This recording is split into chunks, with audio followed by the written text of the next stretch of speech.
All right, what is going on, guys? Welcome back to the Lightforce podcast, episode number 18. I'm Noah. This is Laney, as always. How are we today? Oh, we're fantastic today. Oh my gosh, we do that every week, and it's not a Every week. bit either. I say that every single time, but I guess that's a good thing when we're doing pretty well. Nothing Sure. to report, honestly. I'm We ready are for. here We're gearing for, up.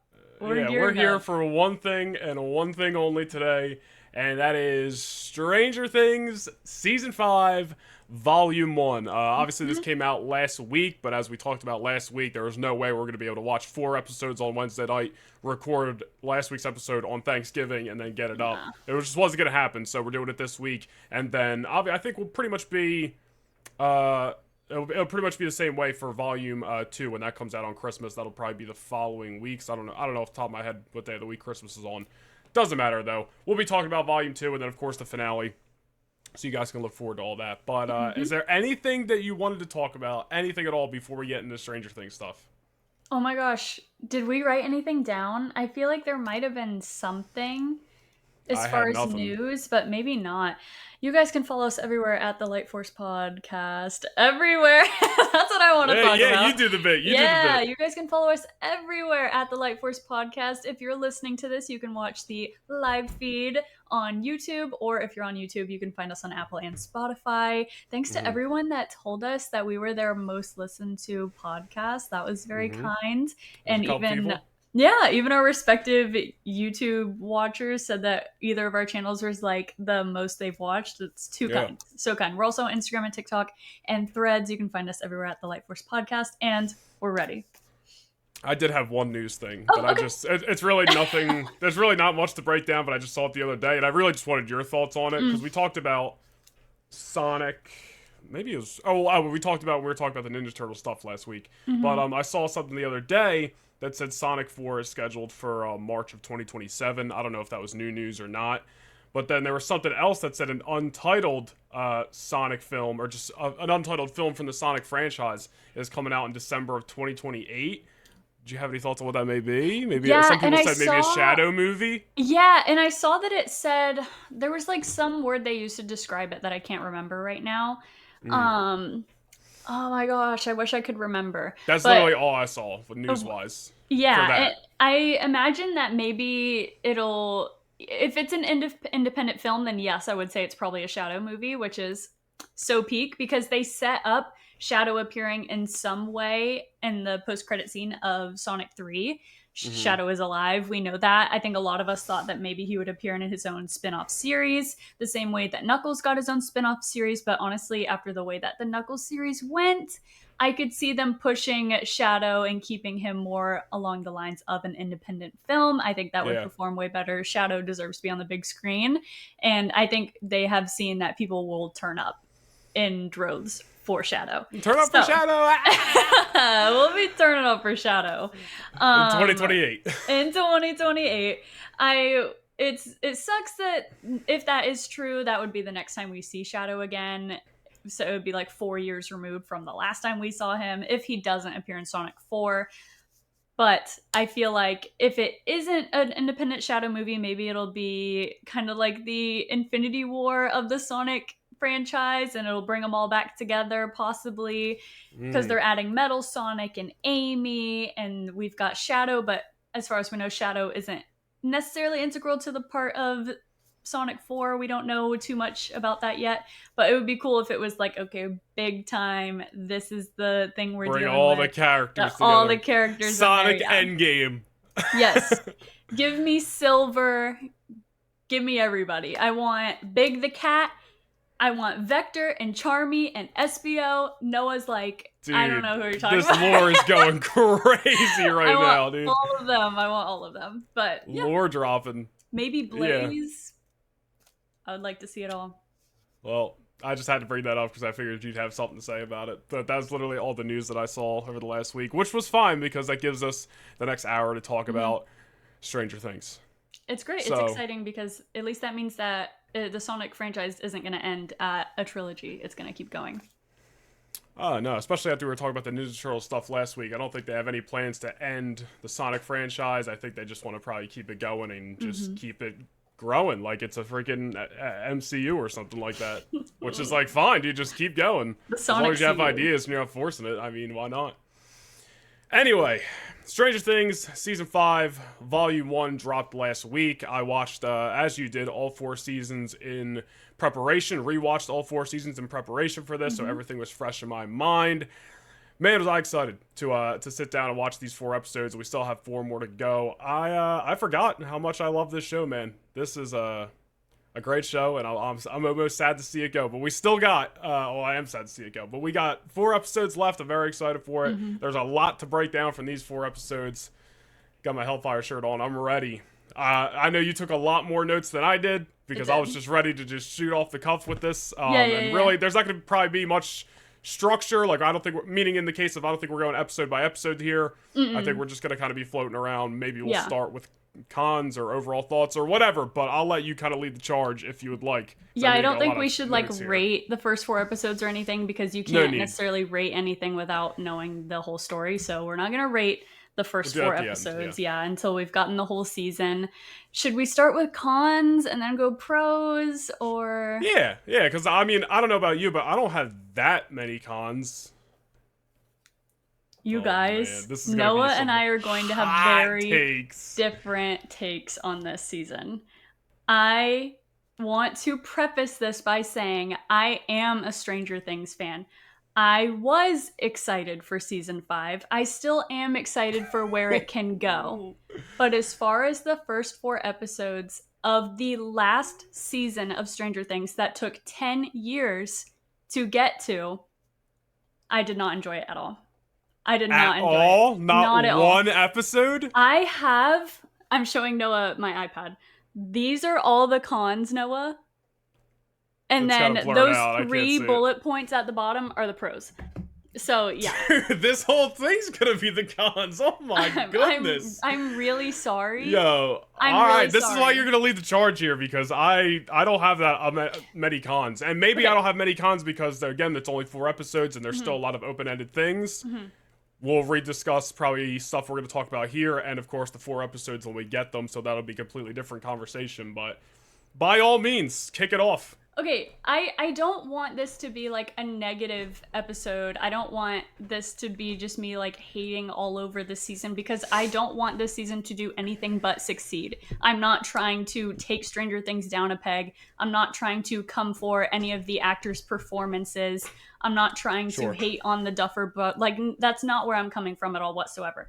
I'm just looking at what we got in season 5 and comparing it to the past 4 seasons and thinking to myself, this might end up being the worst season of Stranger Things, in my mind. But that all depends on where they go with the next 4 episodes. That's why I'm not going to say that this is terrible, it's the worst season. It's because we don't know yet. We don't know. That's why I said, a lot of things are going to be open-ended, and we'll have to rediscuss some stuff when we get there. Next 4 episodes could be the greatest thing that we've ever seen. We just don't know yet. So let's just talk about the things that we like. Let's talk about those first, because all right. We'll just talk about the things we like. I enjoyed the squawk. I thought that was a fun thing that Robin and Steve are doing, and I liked seeing that side of Robin with the squawk and everything. I liked that with them having the radio channel was their way of getting out a code to everyone. Everyone's on standby. I liked that Robin is the one giving them a she's secret giving them code. The code. Yeah, she's giving them the code to the message. party, to the greater party, because it includes everybody, so that way they can communicate when they're not together and nobody's going to pick up on it. Yes, and I like that she's the one that's doing that, because in season 3, she was the one that decrypted the Russian secret code message that came over the radio. Yeah. I liked that little comparison. I like what they're doing. I really like what they're doing with Dustin and Steve. A lot of people don't like what they're doing with Dustin and Steve, but I do, because at least it's something different. I feel like a lot of this season feels very repetitive as far as where they're going with each of these characters' arcs. Hopper's still desperately trying to protect Eleven. They're still going back and forth. We still have the freaking love triangle between Jonathan, Steve, and Nancy, which we'll get to later. We still got Joyce being overprotective of Will. We've got the party separated. But the only thing that is a little bit different and it's a little compelling is Dustin and Steve. Yeah. And I So, like by the that. way, when you're running through these, when should I jump in? When you're done Whenever completely? you want. Well, No. I don't want to cut you off. No, it's but fine. you're talking I about wanna know like your everybody's arcs here. Dustin and Steve's I like because it's different, Yes. and Dustin has all the reason to be Yep. depressive and not giving a fuck right now. And Even I though don't- have they established? I think they did inadvertently, but it's been what, a year and a half between the I thought ending it of was season like 14 4? months or something. That's what, something like that. So it's Yeah, been something over a like year.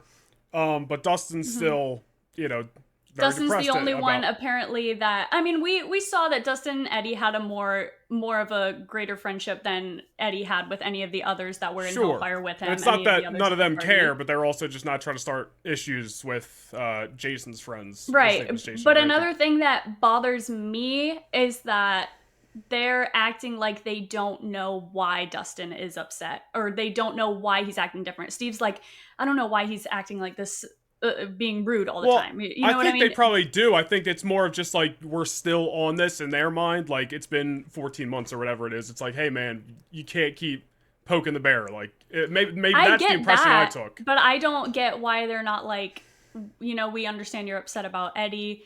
And they're not addressing that that's the problem. They're acting like they don't know why he's having this issue. And they're like, he's talking about restarting Hellfire. Like, that's crazy. Like, yeah, it is crazy, but they're not getting to the root of why he wants to start it, which is because Eddie literally died in his arms, and he was someone that Dustin looked up to, and we're sitting here acting like Dustin is acting depressed and he's acting like a different character for no reason. Which is not the case. Right, and it's the same way with the effect that Billy's death had on Max in season 3. And I think the juxtaposition was that Lucas was there and he understood why Max was feeling this way, but he just wanted her to open up to him.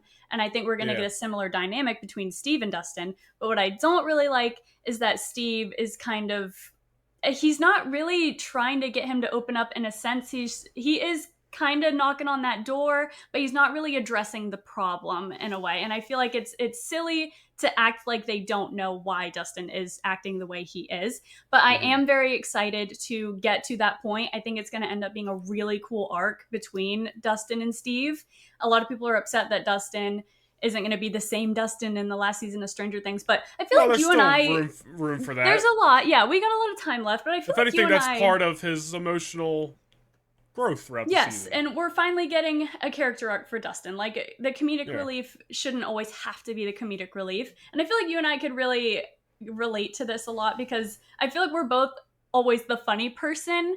And it's like, why does the funny person always have to be the funny person just to please everybody else? And when the funny person is no longer that person, why is that an issue? And why does that hinder everyone else? Like, oh, now no one wants to be around you because you're not happy-go-lucky all the time. Like, no, you're allowed to have really different emotions. Yeah, you're allowed to have different emotions. And I feel like not only the characters in the story are kind of treating Dustin like, oh, why aren't you just acting like same old Dustin? But the audience also is not giving Dustin, the character, a chance to. They're giving him no room to have any kind of arc. And grow. And by the way, there's literally, we didn't see that scene yet from the trailer where Dustin's literally crying in Steve's arms. Right. So obviously something's going to happen. Right. Even if it's just, that could have just been after they have like a heart-to-heart conversation. We don't know. And so like, there's obviously going to get back on the same page. Like, I'm fine with where they are right now. That's the least of my worries when it comes to the dynamics of duos. What Stranger Things really does good at is pairing duos together. Like, we're going to get to it. You don't have to give me your thoughts yet, but Robin and Will, I think, kind of works this season. Yeah. And another thing I want to say before we move away from Dustin and Steve is that, like you said, we haven't seen that one scene from the trailer yet where he's crying in Steve's arms. Where we leave off Jonathan, Steve, Dustin, and Nancy is they're heading to the graveyard. Whereas Dustin constantly visiting is Eddie's grave in the graveyard. I think possibly Vecna might start mess with him, doing some attacks, and maybe show him Eddie again, the same way Max had to deal with seeing evil version of Billy in her mind. And then, I think that's where we're gonna get that scene from the trailer. And I'm just really excited to see that. Of course, me and a lot of people are hoping that we see Joseph Quinn play as Eddie in some way, shape, or form in this show. But I don't necessarily need him to be resurrected, but I think it would be really cool to see him kind of be like a demented, kind of version a of vision, himself. you know, that A Dustin's evil seeing. vision of himself. Yeah. Or, I mean, and it was maybe an out there idea, and it's not even something I'm like hanging my hat on, but like all these people that Vecna's taken and killed, like, for all we know, he might be making an army out of these people. And Yeah. I'm not saying there's going to be zombie Eddie walking around. That might be a little out there for the season, but I don't know. Nothing's off the table in my mind, because at the end of the day, we're talking about a world that has something called the Upside Down and a Mind Flayer. Like, Exactly. So. We're talking about alternate dimensions here, Yeah. so nothing is impossible. What else you got? Well, we can just jump to Will and Robin. That's a great pairing. I think it's something that, I mean, I don't know. I don't necessarily remember because season 4 came out 3 years ago. But I'm pretty sure I thought about, obviously Will and Robin were the only 2 main characters that were also openly gay in the show. And I think I kind of made the connection when we watched season 4. Like, I think that would be a great dynamic, Yeah. Robin kind of has come to terms with who she is and has grown in herself in that way, and possibly that could be a dynamic we could see in season 5. And I'm glad that is something that we're getting, that they put together Will and Robin, and they're really fun together. They're a great pairing. I like that Will seems like he's more of himself, and he's now not being outshined by Dustin, Lucas, Mike. I feel like when the main party is definitely together, not being outshined now. no, not after that ending. But I feel like when the main party was together, Will was always the one that like didn't have as much to give. He's always kind of fell to the back. But Well, yeah, because in season 1 he's barely in it, and then season 2 he's possessed. So like, there's reasons for it, but I understand what you're saying. Especially season 4, it's just like Yeah. And yeah, he's barely even a character in season 4, and I don't even remember what he does in season 3 except say, "Can we play D&D? Can we play D&D now?" That's all he's doing in season 3 and touching his neck in season 4. Right. And I think you actually said this a couple weeks ago. We were talking about just Stranger Things in general, like them trying to get back to Hawkins. Mike, Will, Jonathan, and Surfer Boy is literally Argyle. maybe my least favorite part of that's the worst season part of 4. season 4. Yeah. Like anytime it cuts to them, I'm just like, oh. No, I'm like skip. Yeah, I don't want to see that. But yeah, I'm glad that we get to see more of Will's personality and get to see him shine when he's around Robin, not just at the end, which we'll get to later. Maya Hawke's great. I think that she's coming under fire a lot online, and people are coming for her performance in a way. But I guess you're not on Stranger Things TikTok. But I was gonna get to it in my cons, but I don't. Like I said before, I don't think her performance is the problem. My issue with Robin's character is the writing. They're giving her these quippy kind of, I don't want to say cringe, because I feel like cringe is being used way too much at this point to describe it. It's a lot. There's a lot of scenes from Robin that I'm like, oh my god, why? I feel 50-50 about that. Not just with Robin, but with all the characters. I feel 50-50 because some of it is just like unneeded, but at the same time I'm like, it feels very Stranger Things. The thing that gets me though is I understand that the dialogue has always been like right on the cusp of like too much, but it's been treading the line of not being too cringe. Kind of my comparison would be like Thor Ragnarok was good. They pushed it over the edge in Endgame, and then they took it way too far in Thor: Love and Thunder. That's kind of where I make that comparison. My problem with the dialogue, sorry, I didn't mean to cut you off, but my problem with the dialogue is not anything they're actually saying. It's just they're doing a lot of exposition and not a lot of showing with certain things. Certain things it doesn't matter. Like when we talk about Max and she's walking Holly through how she survived, and even though they do like some cuts to her going through the memories and stuff, just her alone is doing a lot of exposition. That's fine. There's certain aspects where it's fine, and I don't mind it, but there's certain aspects where they're just putting together a plan, and it's just like, oh, well, there's a problem with the plan. Oh, well, here's a solution. Yada, yada, yada. And it's just like, I don't know. But it's a lot of exposition for the final season of a show where they're constantly having to do these exposition dialogues to get the audience up to speed with what's going on, and it's like, whoa, this is That's a what lot. I mean, yeah. Yeah, this is a lot, and we're in the final season. Like, I don't think we should need the exposition to get to where we need to go with this series. Even like Robin, when she's on the radio, like before she even sends like the the signal out for the crawl or whatever, the code out for the crawl, she's kind of on the radio and giving Hawkins themselves, like the people living in Hawkins, listen to the radio, catch up on what happened, and it's almost To as if catch us like up. they already know. Mm-hmm. So so It's just technically to they're catch telling us up. us, the audience, but I feel like they could have found a better way to do that, because she's technically just telling the people of Hawkins 14 months later what they already know. I have an issue with the time jump anyway. So obviously, don't Yeah. really like the. I don't mind the. I mean, if they're gonna do a time jump, then we need something like that in the beginning of the episode to get us up to Sure. speed, which is Robin over the radio. But I have an issue with the time jump itself. But I don't want to move away from Robin yet. Yeah, It's like when we're talking about the dialogue, I mean scenes like, oh, did I just say that out loud? I thought I said that in my head. Like people don't actually talk like that. I yeah. don't feel I like. hear I ya. mean, I don't. I think that's just over the edge too much. And I know that a lot of people are like, well, she's getting more comfortable with the people around her. That's why she's able to act more quippy and a little awkward and all this stuff. And I'm like, yes, I can understand that, but I don't think we need to make her ditzy and a little. I feel like we're getting When to she's the point really where it's smart. like, whoa, she's very smart. In season 3, she's the one decoding the Russian message. Like I said before, Yeah. she has the sarcasm, but she's also can In be season 4, she serious. cracked something with Nancy. Nancy's I mean, doing a lot of in season discovering, 4, but then there's something I forget that she she's like. figures out the music. That music is the way into the brain. Yeah. She figures that out, and I feel like in season 3, I loved her character. She was great. I liked that they were introducing Great her. addition. Her and Steve had a great dynamic. Season 4, I was like, okay, she doesn't really feel like the same character in season 3.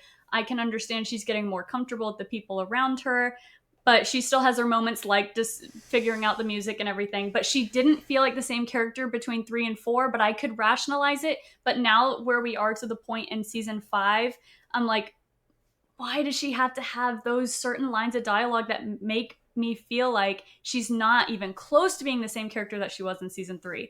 I don't know. It's like did I just say that out loud, or the like, oh right, intimate family moment. This, that. I hear Okay, I got it. It's I can't. It's really bad. It honestly, every time I was like, oh, that's not good. Sometimes, and not just with Robin, sometimes it's moments like that that don't necessarily make me cringe or something like that. It's more just like unnecessary. It's like just Will not and necessary. Will and Joyce are having their heart to heart or whatever.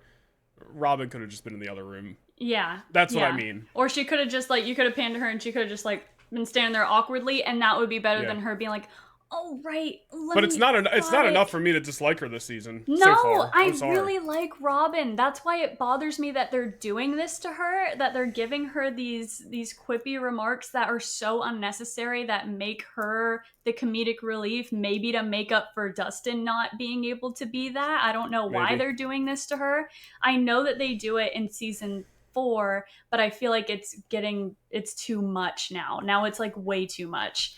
And it's not just Robin that's falling victim to the writing and the dialogue. It's also like the dick jokes. That's not good. Yeah, that guys. was. That's not I didn't good. need that. That was It's just not silly. funny. I know It's they're not like good. older, but like It's not funny at all. It really was not funny, and it was like, what Yeah. are we doing? When she was like, and me personally, I like, you know what I Yeah. mean? And I was like, God, why are we doing this? It's all soften it. Whoa, bro, come on. That stuff like that's funny when they were actually kids, and like Dustin was calling like Yeah. Ted Wheeler a jacket or whatever Yeah. he said. Yeah, you're just useless or whatever. Like it's funny Yeah. hearing the kids when they were little kids like curse and Right. swear and stuff like that. Yeah. Now that they're like older, certain stuff like that just doesn't hit. It's not as funny. Yeah, the jokes are not hitting this season, and honestly, I think another thing that I don't like is that they made Joyce into the butt of all the jokes. They're making Joyce into this character that they're like that isn't intelligent, when she's the one that figured out how to communicate with Will in the Upside Down in season 1, and she's you the mean one like that you mean like the flux capacitor thing? yeah, there's that, and it's just like her being the person that's holding Will back still, which isn't that bad, but it's like Joyce is being hang on. It's like Joyce is being reduced to being the butt of some jokes, and I don't really think that you need comedic relief to be at the detriment to your main characters. Like, you don't need to make it. I can't think of anything else that I she don't was the know. comedic relief of, though, other than that flux capacitor thing. I know that there was something else, I just didn't write it down, but And I don't know. mind outside of her being outside of anything comedic. Like I don't mind her still trying to hold Will back, because she's been doing that this whole Yeah. time. And if anything, it's exactly what needed to happen for Will to have that heart to heart with his mom or whatever. And it was a layer of what needed to happen before he then now also has the conversation with Robin, and then we also get to the episode 4. Like, things needed to take place for Will to unlock his powers. And her being protective of Will has been her main character trait since season 1. I don't have a main like that doesn't bother me at all. No, it doesn't bother me. Hopper it's still just, being a little bit protective of 11 is unnecessary at this point. I do think it's unnecessary too. I mean, I feel like at this point, this character would know that 11 is the only one that could save the world. Like, she needs to do this, and he's still trying to hold her back. And why are we still being teased at Hopper's death?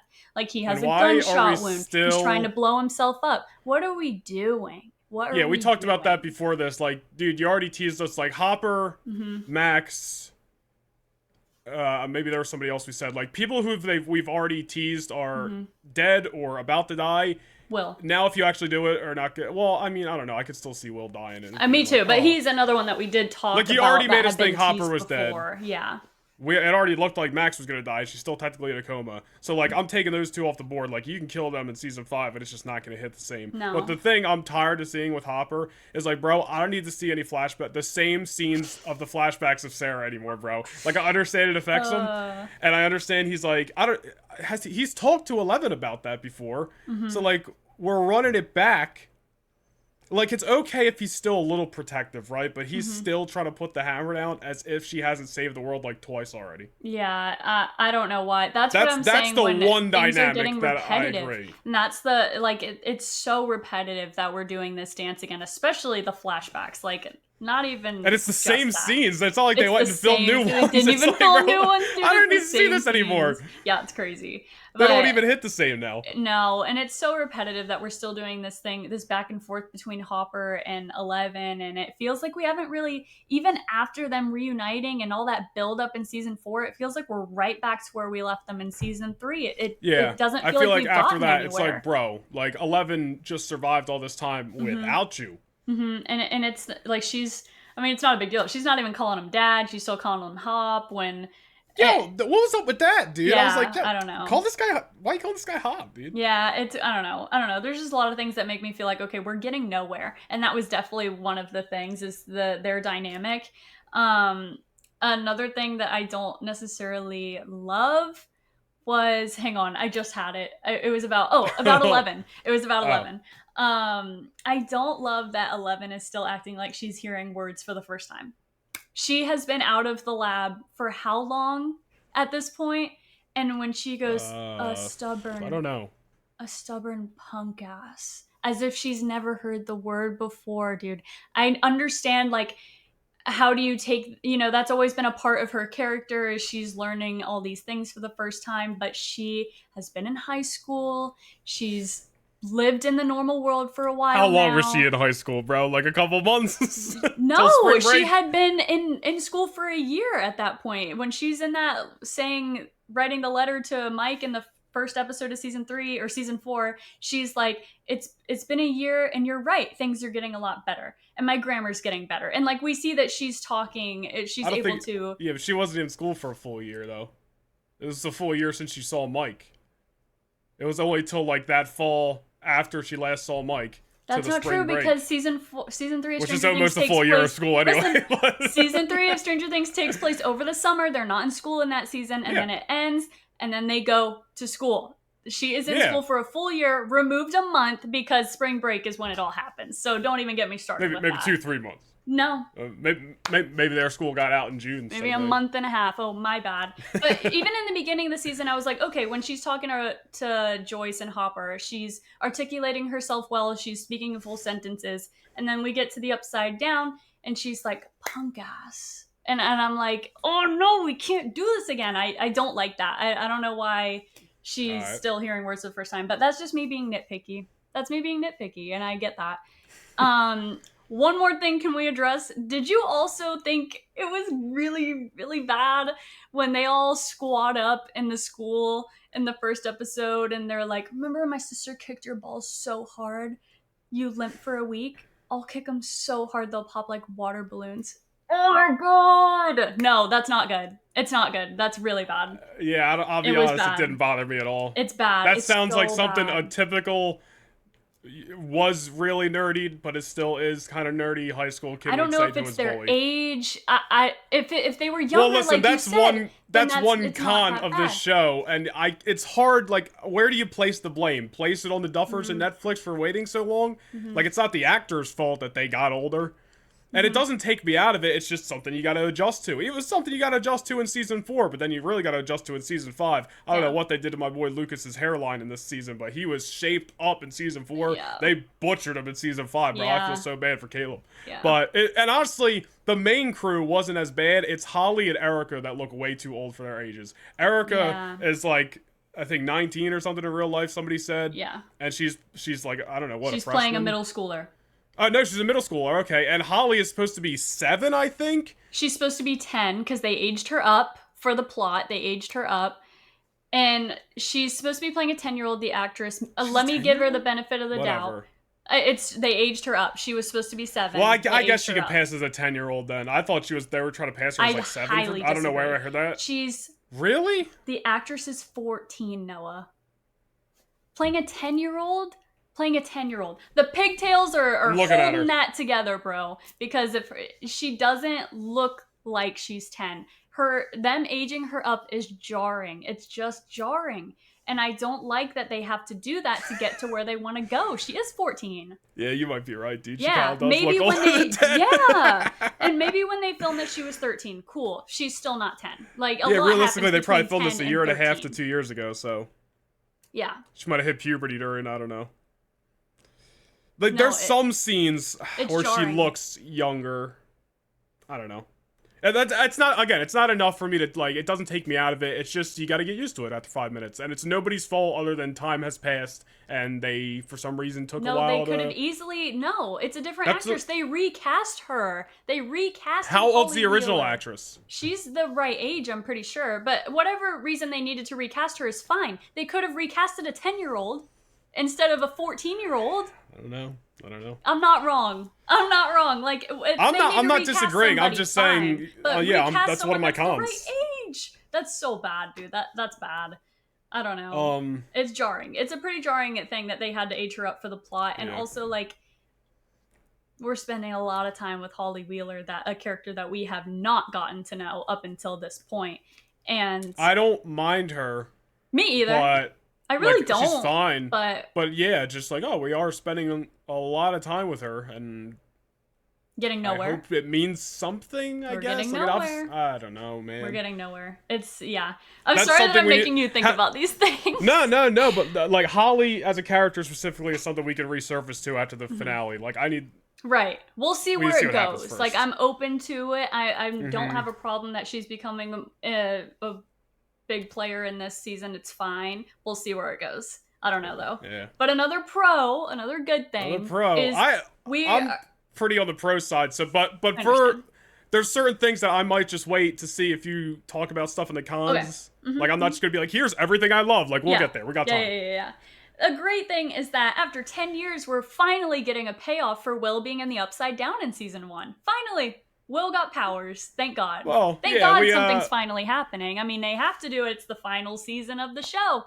Thank God we got to it after the first 3 episodes, too. And we got it in the last 5 minutes of episode 4. And now I feel like I just am really scared that I feel like we're going to be like going so fast in the last 4 episodes. We're going to be like trying to catch up because they have to fit all this in because this is it. I hope not. You know, that's what it feels like. But I am glad that we're finally getting a payoff for Will being in the Upside Down. But I feel like every time we get payoffs like this, we're left with more questions. We don't know why he has these powers. We don't know what gave him the powers. Since Holly's hooked up to the same thing Will was hooked up to, is she also going to get powers? Which they might answer all these questions. That's fine.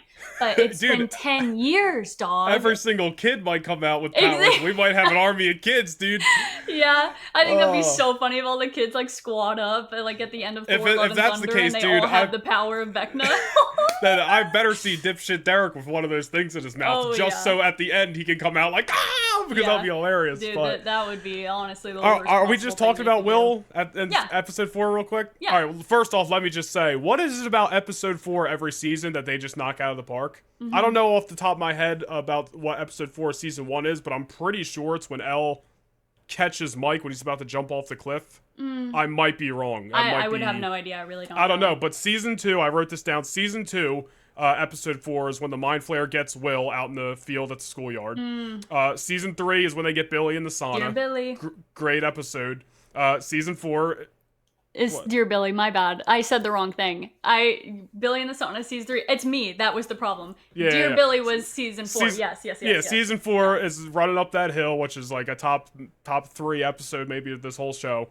And then season 5 is obviously the best episode we've gotten of the season so far, with Will getting powers, which was just a sick moment, dude. Honestly, like, and they didn't. This is a big thing that people have been talking about, so we have to address it here. Obviously, Will is gay. We've known that it was kind of like this looming thing, I'd say, throughout seasons 1 through 3. Season 4 became pretty obvious, and season 5 they've now kind of addressed it with Robin. They haven't outwardly say like, hey, Will Byers is gay, but him and Robin having that connection, and whatever, it's helped him be more comfortable in his skin. But I do appreciate the fact that not only did he they made a point by using Robin for Will to be able to feel comfortable in his skin without needing Mike, which I think is great. I think that's great. Because I didn't want to see, Will have to confess his feelings to Mike, and Mike turns him down, and then he gets mad. Like, I didn't want to see all that in season 5 where we're wasting, like, there's only so much time.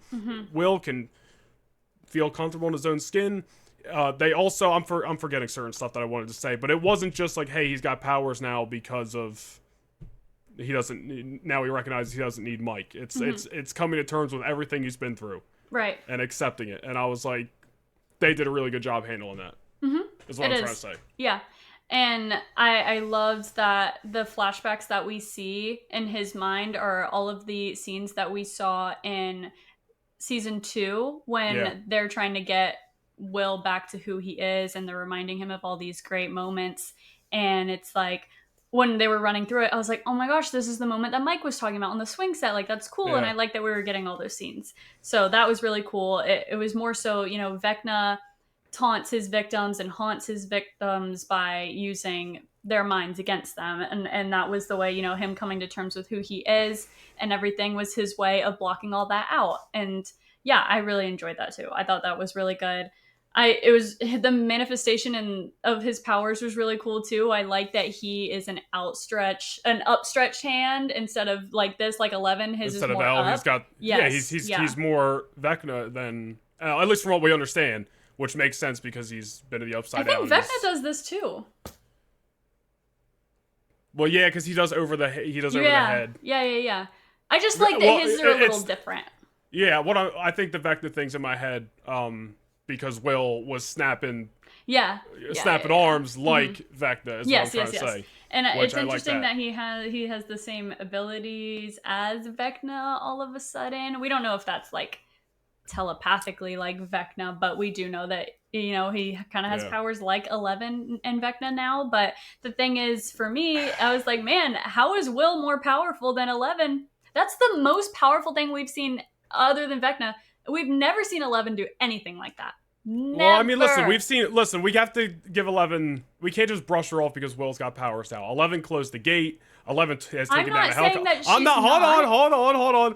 She took down the helicopter in season 4. She's flipped the truck, all this stuff. She's done big feats. But they're not even close. Will just snapped 3 Demogorgons in 3 different locations. Yeah, that's something that 11 has ever been able to do. In my opinion, it makes sense because in season 4 they're very it's very apparent that, listen, Elle, you're great, but you're not as strong as Vecna. That's why Papa wants her to stay behind and all this stuff and keep training, keep getting better and all this stuff. And obviously everything happens. She gets away from him. But if Will has, at least some of Vecna's powers, for what we understand, it makes sense that he's more, powerful than 11 from at least what we understand so far. Yeah. And to give 11 credit, like you said, she can get into these telepathic mind fights, which is really cool. That's which is really insane. Cool. It's insane. She can track people in her mind too. That's insane. But I'm talking about like raw power. Like, I don't think 11 would have been able to save them in that moment. I don't think so. We've never seen something that could tell us that now. I just I don't. mean, like, That's listen, the most powerful thing that he's ever done, that any of them has ever done. It just is. I'm not saying 11 couldn't do it, but it's the most powerful thing we've seen. Yeah, I mean, listen, and even in season 4, you see the flashback for when she fought Henry originally in the Rainbow Room, and when she's in Max's mind or whatever the hell, they're in like the snowball dance, and she lifts Vecna up. So we've seen big 11 feats, but for Will's pretty much it's like we got somebody with the dark side in him. Yeah. We have a Jedi who's using the dark side. Yeah. So it's almost like that. So obviously they're going to be a little bit more powerful. It's really cool. It's really cool. What an incredible scene, dude. I'm excited to see what they do with it. I like that his eyes turn white too. That was pretty fire. Dude, can I talk one more thing about that scene too? Dude, Mike and Lucas, it's like they learned from Steve how to be a good babysitter, dude. Yeah, Lucas, you're right. He was ready to. He was like, "No, these are my kids." No, he didn't say that, but he's protected these two kids.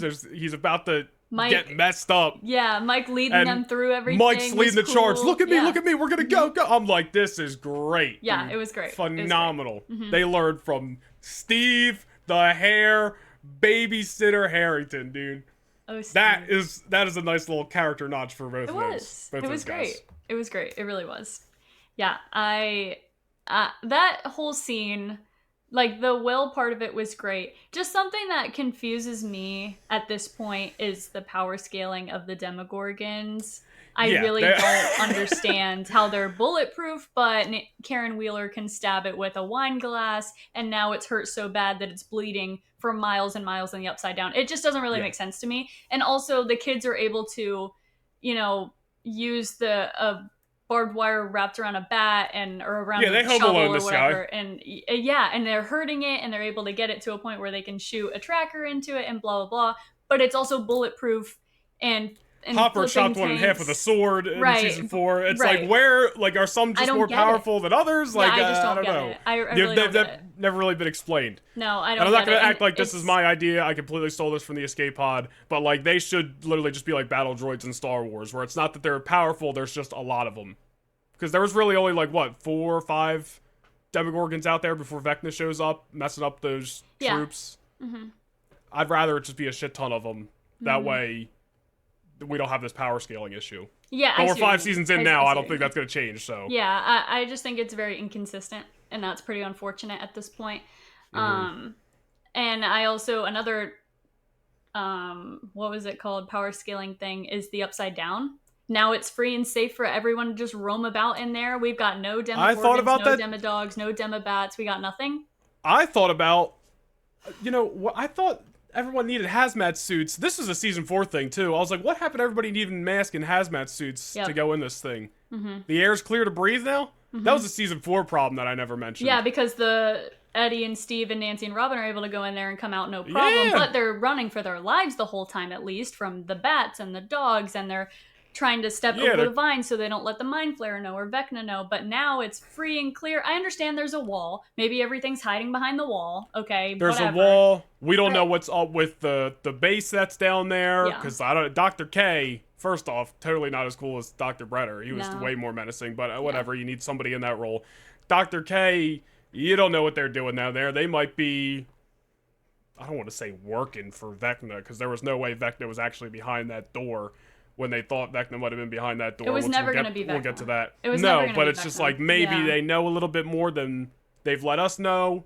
But they don't. I don't know. That's a problem I have, is the military still thinks it's all 11's fault. What are we doing, bro? Like, I feel like that it's always... There's two sides. It's been taking too long for them to figure it out. I mean, I understand season 4, the guy's like, you expect me to believe that there's an interdimensional guy that's killing all these kids?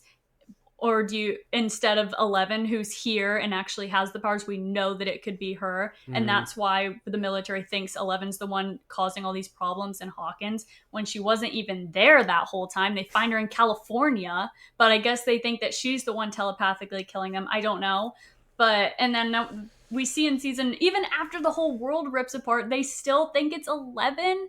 That it's killing me at this point. That's why I was like, there's no way that it's going to be Vecna in that vault. They don't even know who he is. They've never known who he is. Only Dr. Owens and Brenner knew about Vecna, but the military has no idea who they are. That's why it was a little I don't want to say confusing, but like Hopper and 11 were like, oh, Vecna's got to be behind that door, and then here's Dr. K, which I don't believe she was in any other previous seasons. It's just like like another doctor or whatever, but clearly she's the one running this ship now. That's why I said I don't know if they know more than they'd have let on at this point, because they're obviously comfortable being there and having a whole base. Like, I don't know, maybe they know more about Vecna and the Upside Down than they've let on, is what I'm trying to say, and we just don't know that yet. Clearly they don't, though, because, I mean, they have no idea what the problem is. They're down there looking for 11. You know what I mean? Like, they're hunting 11 still. Like, I just hate the military as an antagonist at this point. Like, it's just annoying that the whole world rips apart, and they still think it's this one little girl. You know what I mean? I don't know. It's just like something else to be an obstacle for when they're not just in the Upside Down, which now the military's in the Upside Down too, so it's just, I don't know. It just makes no sense, honestly. It makes no sense that they can set up a whole military compound. They had the time to build a whole military compound or research lab or whatever in the Upside Down with no appearances from any like nothing standing in their way. I figured. Well, it's so weird to me. It's so weird. I immediately, when we picked up with episode 1, and it's been however long, 14 months or so, it makes sense that Vecna would be in hiding. Let's just say recovering, because this guy just got shot out of a 3-story house last time we saw him and lit on fire. Yeah. So it makes sense that there would be a little bit of a time before the last time he attacked. Let's just say. I agree. I just think it's weird because they left us on such a huge cliffhanger in season 4, like an apocalyptic looking cliffhanger. And you expect things to just be popping off when episode 1 starts. I agree. I was a little bit taken back when it's just like, oh, like, all right, they have Hawkins on basically quarantine. They've put metal all over the cracks of the earthquake, you know, and then they're also still trying to burn this big gate that's open as if this is season 2, and that worked out the first time. Yeah. Yeah. But I guess it's typical, like, you know, bad guy. There's always like a dumb bad guy who like thinks Jason they have the answer. in season 4. Oh, dude, I fucking hate Jason. I know. Honestly, I'm tired of the jocks altogether. Get them out of here. Like, what are we doing? Yes. And I just rewatched this literally last week. After Jason was swimming after Eddie in the water, and saw the Patrick other kid die in front of him. Yeah, it's like, bro, clearly Eddie didn't do that, and you're still doing, like, what are you doing, bro? There's always like a dumb idiot who just can't put the pieces together, and so far this season, it's like it's the military. Right, exactly. I don't understand how the whole world still does not know. It's move on from the military. Yeah. Well, they've always found a way to cover it up. They're still saying it was an earthquake. They're still saying Barb died from a chemical leak. Even though there's like crap coming out of it. I get it though. They're covering it up, and I understand. There was snow in the spring. I get it. Last season. Yeah. It's fine. I understand. We can jump back to the love. That's why this show is in the 80s, because you can never write something like this and it's based in 2025. No, everyone would be texting and tweeting about it and whatever, and the whole world would know. Yeah, that's why I love that it is the 80s. Like, then it makes things like that more believable. I really like that. Yeah. But the love triangle: Steve, Jonathan, Nancy. Gag me, I'm out. Kill me. I'm tired of it. I'm so tired of it. It makes no sense that we're still doing a love triangle between those 3. It made no sense to me that Nancy was still showing love for Steve in season 4 when she literally could not wait to get away from him in season 2 or whenever it was, after she cheated on Steve with Jonathan. Yeah. And now she's emotionally cheating on Jonathan with Steve in season 4. It's just so weird, because we had no reason to believe that she might still have feelings for Steve when she was literally the one that wanted Jonathan instead, and now we're going back to Steve, but we're also they left you. Yeah, they have to acknowledge it, because they left you on that cliffhanger in season 4. Right, like, they Steve and Nancy are literally like boarded up, or no, it's Jonathan and Nancy. I'm sorry, they're literally like boarded up the one window, and that's the first time they're really connected all season. Excuse me. So it's just like you knew they were going to pick back up on it. I know, I just hate it, and I don't like that. That's what we're reducing Nancy and Steve and Jonathan to. Steve, thank God, has his own subplot with Dustin, but Jonathan's character is just Nancy stays busy worse. too. Nancy walking down Wheeler stays busy too, dude. One of the best scenes so far is Nancy and 11 pulling up to the Wheeler household. They were a little late, but it was sick, dude. That's a great pairing. 11's got the powers, and Nancy doesn't have any fear. I did like that pairing too. Yeah, great pairing. Yeah. I just don't like that that's what we're reducing Nancy and Jonathan. I don't know. I would rather we have Nancy and Jonathan working out their problems without involving Steve. You know what I mean? But also, it's like at the end of season 4, Jonathan had just lied to Nancy about his acceptance letter. And now we're picking up in season 5, and he has a ring. He's planning on proposing, but also he thinks he has to prove himself to her in front of Steve, and we still haven't like acknowledged that he lied to her in season 4 either. So, but obviously we have a long ways to go. Maybe they will pick back up on that, but I just hate the love triangle. It's been a 10-year long love triangle. Okay, I'm tired of it at this point, and It doesn't bother me that much, but it is just like, whatever. I don't think Nancy needs either of them in my mind. I think that she is a great standalone character, and part of me thinks that she's not going to end up with either of them at the end. To be honest, if all three survive, once they showed Jonathan's ring, end up with either of them. Once they showed Jonathan's ring, his percentage of dying went up, in my opinion. Yeah, which I'm fine with. Yeah, honestly, I could see Dustin sacrificing himself for Steve so that he doesn't have another like Eddie scenario. He might sacrifice himself to save Steve. That was something I was thinking about. Not at all. Wouldn't that suck? Jonathan can be cooked. Honestly, Robin being a little bit more prevalent and being close to Will makes me think she's a little bit closer to the chopping block, which I would also be okay with. I just don't want to see any of the 4 main kids. 5. I don't know if you want to count 11. Fuck. I don't know. She is part of the party. She is part of the party. And then we already talked about it earlier, but she's got to, I assume, wake up eventually. Mm-hmm. And there's no reason for her to then die. No, that would be stupid. Yeah. I'm just tired of the love triangle. I hope that Nancy doesn't end up with either of them, because I think Steve deserves better, but I also don't think her and Jonathan are great anymore. I liked them in season 2 and 3. But then 4, they created a problem between them just to give her a reason to be thinking about Steve. You know what I mean? Like, there was no reason to have issues between them. I know they had issues in season 3, but I don't know. It's just weird. The love triangle's getting old. More of a Steve guy myself. Yeah, nobody likes Jonathan. But I don't want Nancy with Steve. So that's my problem. Okay. This is a big thing, Noah. It's a big thing. Are we into your cons? Yeah, we've been mixing it up, but yeah, we're definitely in the cons now. Another big thing that I really, really, really don't like is that we are retconning Henry's age so that it matches up with the Broadway play storyline. I don't know. Do you know anything about Stranger Things, like on Broadway, like the play or anything, or the plot of it at all? Nope. Okay, so apparently, I haven't seen it, but apparently, just quickly, they make it so that Henry, Vecna, is the same age as Joyce, Hopper, all of them. They all go to high school together in this play. Well, they kind of told you that in the one episode where we're looking at Max's memories. Exactly. I have a problem with that, because why are we Wait, so this Broadway thing, this is something else, right? Yeah.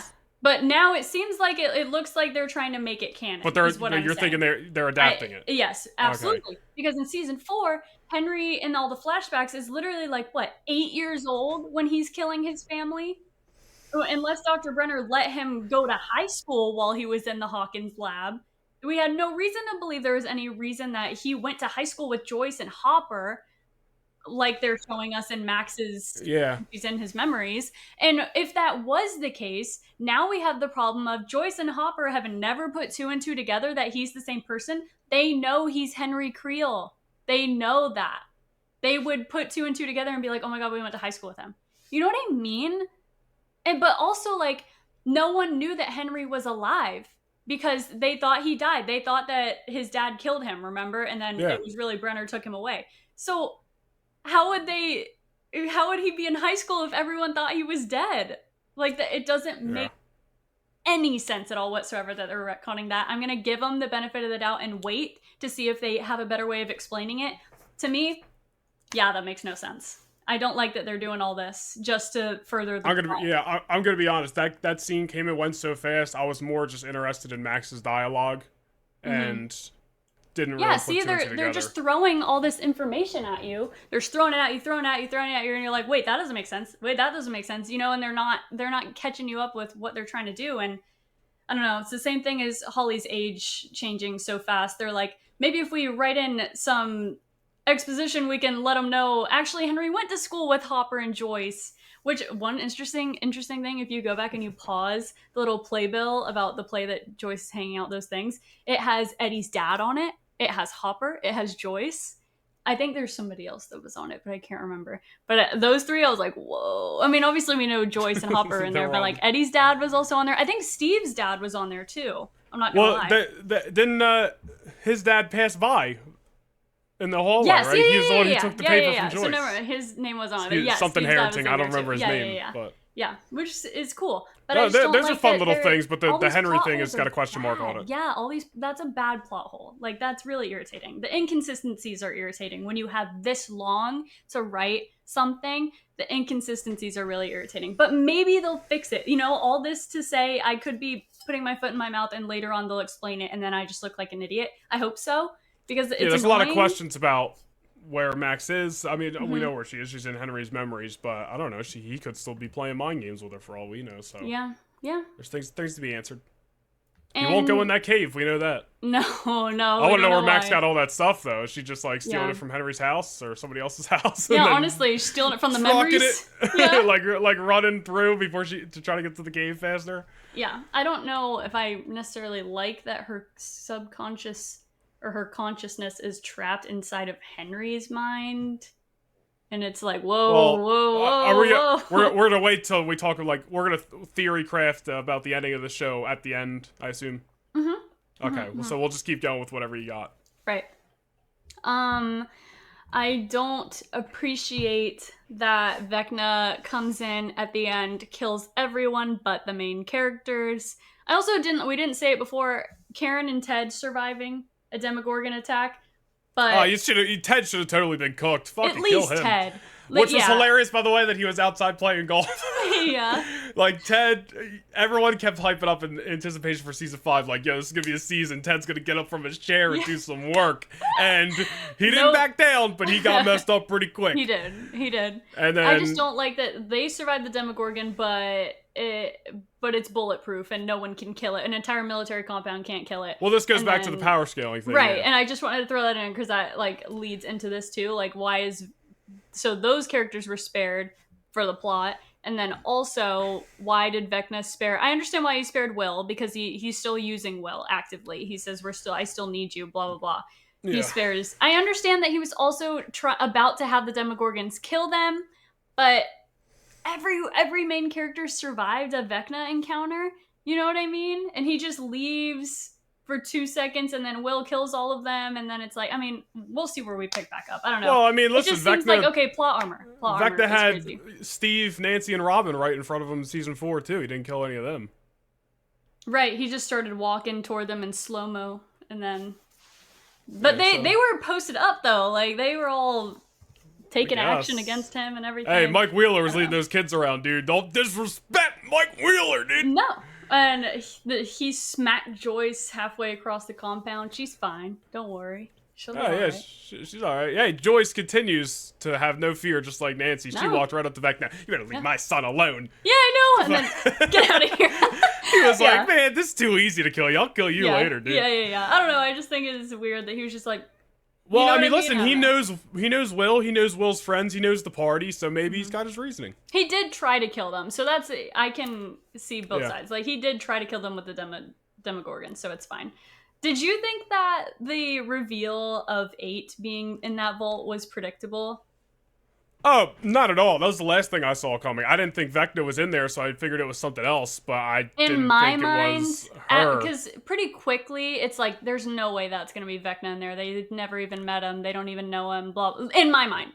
No, yeah, I'm saying, it was like, clearly Vecna's not behind that door. Maybe there's some other plot of Dr. K and her military crew working with Vecna, but I didn't think that was After I wrote off Vecna, I was like, who the heck else could it be that's that powerful that she can't see who's in there? But this character that we got one episode, but 8, like, that's the only other possible person it could be that none of us would expect. I don't know. I didn't expect it, that's for sure. But also, like, before the season came out, I don't know if it was the Duffers. I don't know. People kept saying we're gonna lean into season 2 a lot. You're gonna want to rewatch season 2. I don't know if that was just online chatter or if actual. Well, I'm pretty sure there was a Duffers interview where they I think named they like said 4 that. episodes like that you should go back and Okay, watch. okay. And because they said that, I was like, there. You know, I don't know. I put 2 and 2 together. It's fine that it was predictable because obviously it's not predictable for everybody. But I mean, Yeah, I don't honestly, care that she's in it. I know a lot of people are like, not this girl again. But I don't really care. Maybe she won't have that big of a role, you know? If she, I just don't shove her into being a main character, especially when there's stuff like, listen, Max has her own thing going on, but she's away from the party and it's lame. Yeah. It's lame because I want her to be with the party. Her Right. line's not lame, but she's Right. away from the party and I want her to be. So like that's an example. Like it sucks when the party is so split. Like they're split throughout like all season 4. Like I just want the party collectively, everybody to be together at least for a little bit of time before this show ends, and I don't want anybody to be thrusted in there like 8, who has the least favorite episode of all 5 seasons, and it's collective through everybody. Everybody skips that episode, bro. But like, I knew bro, that I the don't Duffers care. weren't just gonna. I figured that they wouldn't just let it go. They had 2 options. They could either just let it go, or they could be like, you know what? No, we're gonna back ourselves up. We're gonna have a reason that we had this episode, and I respect them for that. You know, instead of just writing off like, no, that didn't work. They're working with it, and I respect. Hey, listen, you want to bring her in as a sacrifice play to save somebody actually important that we don't want to see die? Wouldn't be mad about that, dude. Yeah.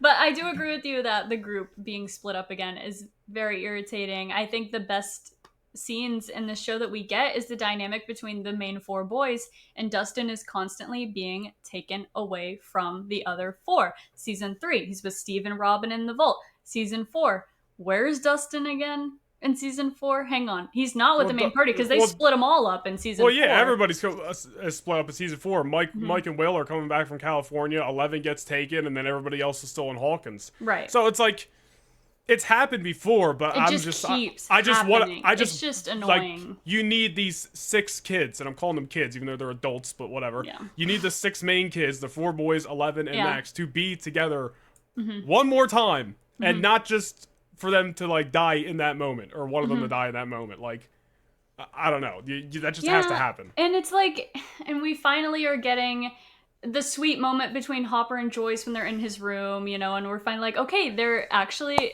together and everything. It's cute. We're finally getting that. And then they split him up. And now he's in the Upside Down with 11. She's also Oh, well, I don't care if they're split again. up. Like, they've always just been doing everybody's their own split thing. up. You know, it's just annoying that to me that the group is always split up. And sometimes it's great, Robin and Will, but you can do that without splitting everybody apart. Well, and listen, I get it too, because you have to have you have to people take the doing story in different different places. Yeah, not everybody can just be glued at the hip the whole time and dealing with the same problem. Like, you can't do that. And again, it's not something that's necessarily hindered my Stranger Things experience over 4 seasons, because usually they always come back together. Yeah. Yeah, it's not a season 5 problem. I just, with only 4 episodes left, and I don't even know how we got to this topic. We were talking about 8. I don't want her to get thrusted to the front of like the top 3, and it's just like, yo, her, 11, and Will, and they're dealing with the problem because they had the power. It's like, get her out of here, dude. They're gonna bring her in. I'm sure, like, they'll probably kick off episode 5 with her at 11, yada yada yada, dialogue, catch you up to speed. Even though 8 probably has a lot of knowledge of what's going on. I'm sure she might have been informed. They want to have a little fight side by side versus each other. Whatever's gonna happen, but like, I don't need 8 standing on the front lines come the season finale, is what I'm trying to say. No, I understand. Like with Will 11 and 8. I mean, Will 11 and 8. Yeah. Like, and possibly 1. We'll get there. Possibly 1. I don't know. What I'm afraid of is that, you know, after 10 years of this show, we're 4 episodes into the final season. We still know little to nothing about the Upside Down. Yeah, and but to we be know fair, they said they're going to answer that.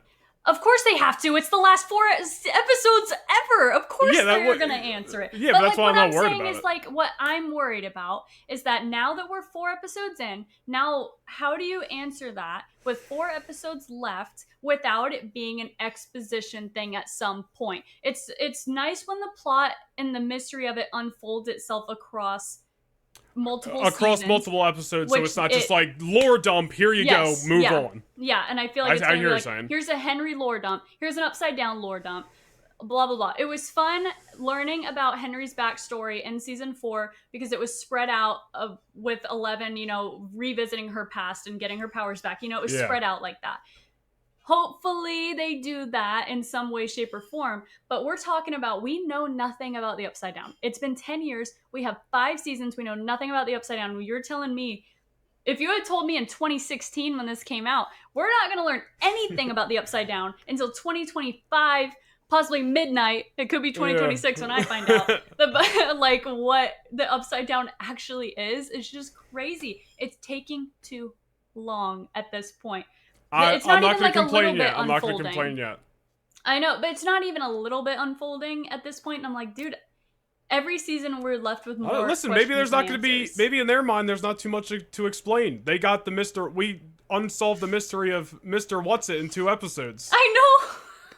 Which I love that little scene, by the way, with Karen writing Henry on the paper, and then what was it cutting back to? It was cutting back to that and something else happening like simultaneously. I forget, but it was a really cool scene. I think it was Max. Was it, or was I don't know. No, because Max wasn't until episode 3. It kept cutting back to something else. Maybe it was something with Steve and Dustin. I don't remember, but it was cool. It was cool. I only watched these episodes one time. I'm definitely gonna run through them again before the next 3 come out. Yeah, next 3. I think it was Will and Robin. It was Will and Robin it was jumping back and forth with. Because Will and Robin, like Will was standing where Holly was when he could see what Holly was seeing. Yeah. Yes. They were on the thingamajiggy on the playground. Thingy. Yeah, the merry-go-round thing on the playground. Yeah.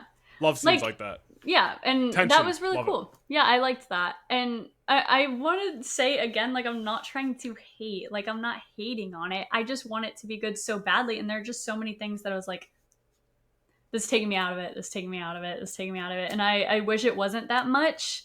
But yeah, I don't know. We'll see where it goes.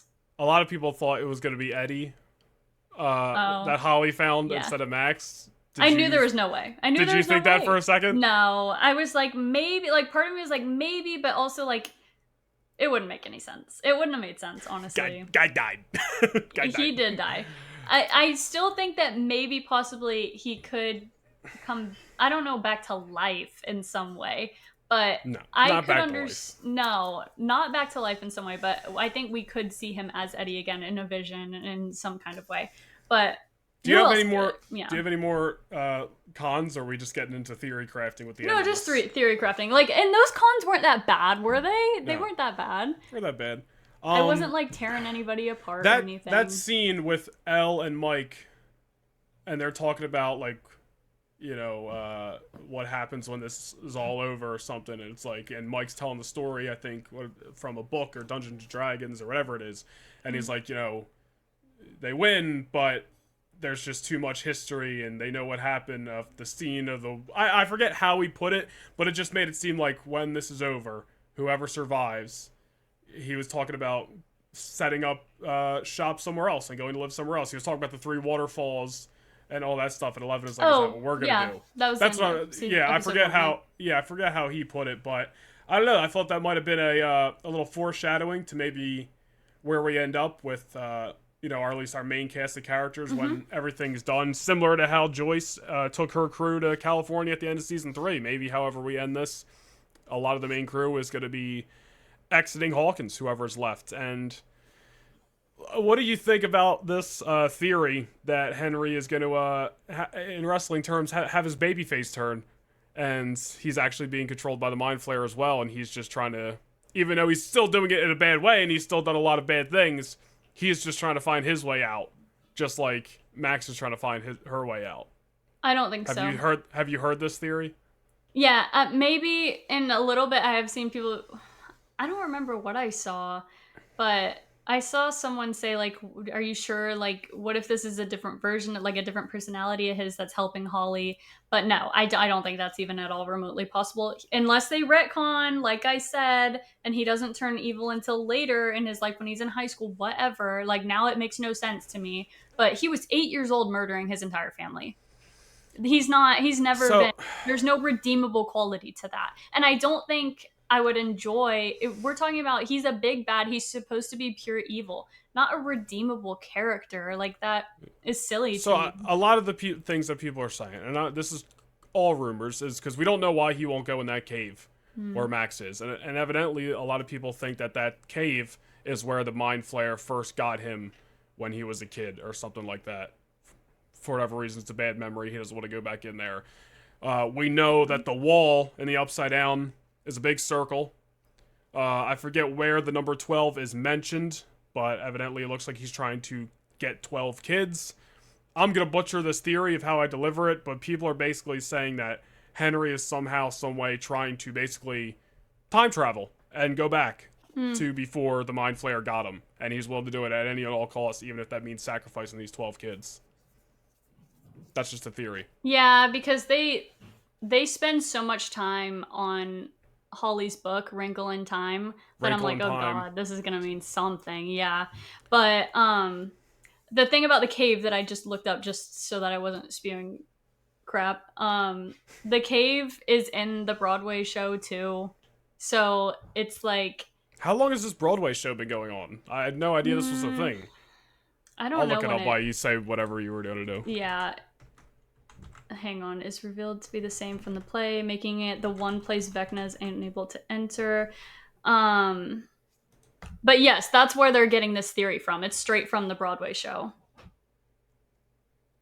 Interesting.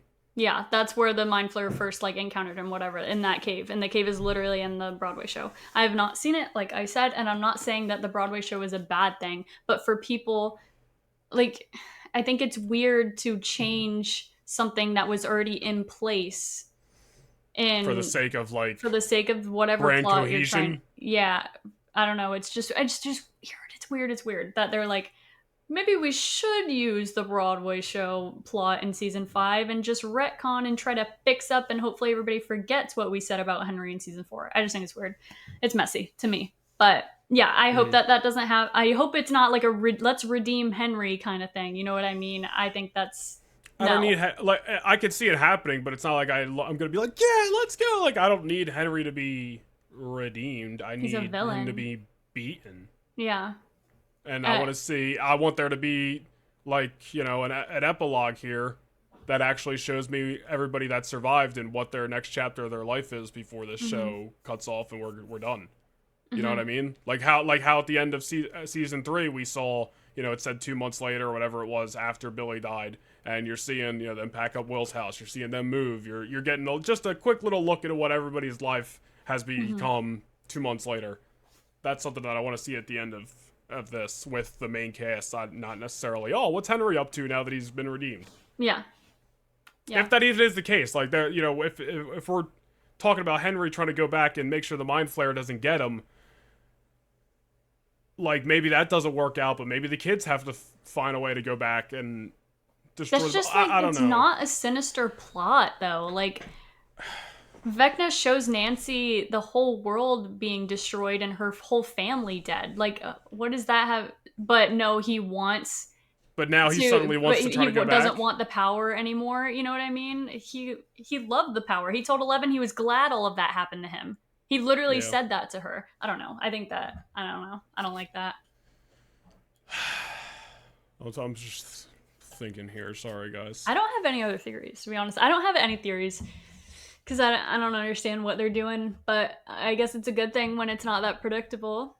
It's definitely not predictable. That's for sure. Listen, I enjoyed these episodes. I did.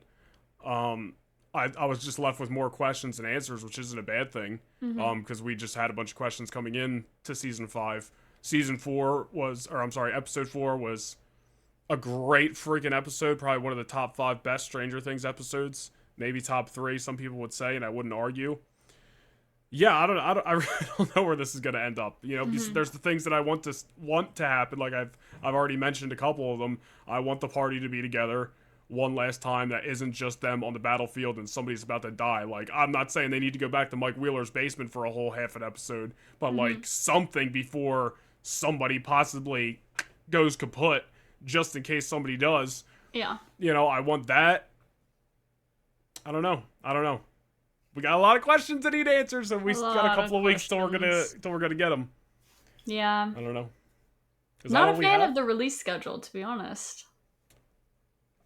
No. If they weren't gonna go all at once, then they should have went once a week to at least keep us locked in. I would have done it like earlier and not over the holidays would have been pretty fire too, but whatever. It should honestly they should have put this out. It would have been crazy if they put this out in anticipation, or not in anticipation, in alignment date wise with how things are happening in the show. Like when's Will get taken? November 6th. Imagine like the day that it's November 6th in the show, it actually came out on November 6th in real life. That would have been pretty cool. That'd be cool. But we've seen like, you know, the seasons surround holidays in the past or surround like summer or something like that. This one necessarily doesn't have that feel, I guess, because we're probably spending so much time in the Upside Down. They're just like, who gives a fuck? But I don't know, man. Listen, I really like it so far. I watched all 4 episodes at once. That's all. I think that's another reason why some of them are blending together. And I'm like, did this happen in 1 or 2 or stuff like that? Because I was just like, it's just one big binge. But I don't know. I'm loving it. I'm trying to think of something that would actually be a disappointing ending to the show for me. But I don't know. Nothing. If it's all a D&D campaign, which they said they're not gonna do, but yeah, Gate and Dustin's actor like literally brought that up in an interview, and he's like, it's not happening, guys. Yeah. Even though there's another theory people have, and I don't know how we get there, but it's something along the lines of like, because they've done, as we talked about, such a good job of making sure what's actually happening in Hawkins is getting covered up. I forget how people have been putting it, but it's something along the lines of where we might be. I don't even want to say it because I'm going to butcher it. It was something along the lines of like the kids are going to be the only ones that remember what actually happened. Maybe it had something to do with, I don't know. I can't even describe it because I'm going to butcher it. I don't remember the theory. Doesn't matter anymore. I don't want to butcher it. It's not going to make any sense. It had something to do with the time. Yeah, and it's not our theory, so who knows? Yeah, I don't know. It was an interesting theory. I read it. I was watching some TikToks and reading people's comments. I'm like, oh, no, I did. I'll tell you, one of my favorite scenes in this show is, dude, by the way, we didn't even talk about dipshit Derek. No, we didn't. Derek. At first, I was like, get this guy off my screen. But then pretty quickly, I was like, I like this kid. Yeah, I like him too. It's kind of crazy how quickly he goes from being, like, really annoying. And then they're like, oh no, now he'll listen to everything they say. But well, I think after he saw a monster in front of him, he was like, oh shit. Yeah. So, I mean, it kind of makes sense. Erica putting the thing in what's her face's neck. Yeah, that was hilarious. Funny. I told you should eat the damn pie. Damn pie. Yeah. That was hilarious. And then the little kid going like this and then going into the hole. Dude, one of the best jokes in all of Stranger Things, and not a word was said. That was hilarious. You hear from Mr. What's It? Huh? And then you just cut to the kid. Yeah. That was great. It was funny. Yeah, but stuff like that is funny. The dialogue was not funny. Listen. We got 4 more episodes to go. We get 3 on Christmas, and then it's New Year's Eve. So. Guys, this is the first time that Noah and I have ever disagreed on something. On, like, liking something. You know what I mean? Well, I will say this. It's another thing. It's hard to have such a strong opinion on only 4 episodes when there's like not much got answered. Everything's subject to like there was change. a great moment in episode 4. They picked up 14 months later, and there's all this stuff going on. Like, I don't know, like there's a lot of things that still need to happen and get answered. And again, I'm trying to think of like there's probably endings to this show that could happen that could really ruin it for me. So I might have a very strong different opinion in a couple of weeks' time. But for now, I hope I'm wrong and not you. I mean, I hope so too, dude, because I don't want this show to end sour. That's what people keep saying. They're like, oh, you know what happens the last thing of shows, dude? They never know how to end it. Nobody. They don't know how to land whether it's Game of Thrones or any other legendary show that people have said hasn't ended right. I just don't want this to be one of them. The Walking Dead never ended right. The 100 had a horrible ending. Doesn't The Walking Dead had like 17 seasons? Like at some point, it just becomes the problem with that show is it didn't end. That's the problem with that show. That's the problem. But yeah, I'm glad that we have differing opinions. That means that we get to talk about things from different perspectives, and maybe some of you guys are feeling the same way. Maybe you enjoyed it like Noah did. Maybe you kind of had some hangups like I did, but we'd like to know. So you guys Yeah. should definitely let us know, whether it's in the comments of YouTube or if you'd like to join our Discord, which you totally should. We have the Discord linked everywhere. We'll definitely have it in the description of this on YouTube, but you can also find it on our Instagram and TikTok, I'm pretty sure. But yeah, we have a lot of fun discussions on our Discord, so you guys should definitely join. And maybe possibly we can do like a live viewing with people in our Discord, you know what I mean? Like in the chat or something like that for, I don't know, maybe it's something we could cook up on New Year's Eve, not on Christmas or anything, but I think New Year's Eve is pretty feasible. I never really thought about that. That's a possibility, dude. Yeah, we could definitely do that. We could. But we'll see. But you should definitely join the Discord. We'd love to know what you guys think. And I don't know, hopefully you guys don't hate me after I just said all the things I don't like about the first 4 episodes. You said this season sucks. I was like, this is my least favorite season. But when the bar is set really high, that's not necessarily like a terrible thing, hey. There's gonna be one that's not the best. No Stranger Things season that's got Karen Wheeler and it's gonna be bad, you know what I mean, guys? Yo, dap me up! I'm not dapping you up for that.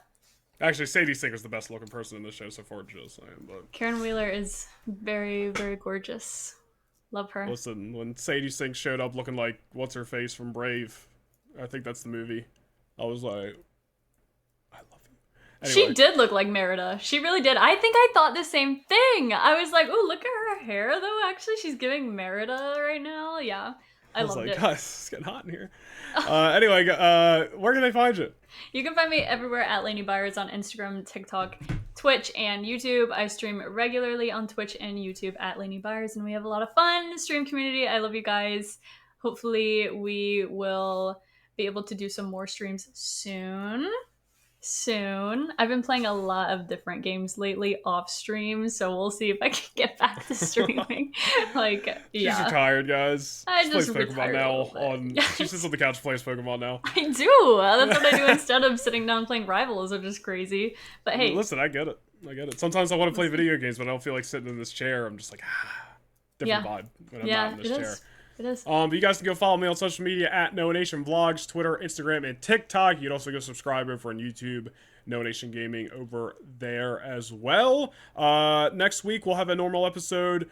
2 weeks from now will be our Christmas episode, and I believe the week after that, Stranger Things will have been out. So we'll be able to talk about more Stranger Things, which I'm very excited for. I'll definitely watch these 4 episodes before Christmas again, just so they're fresh in my mind.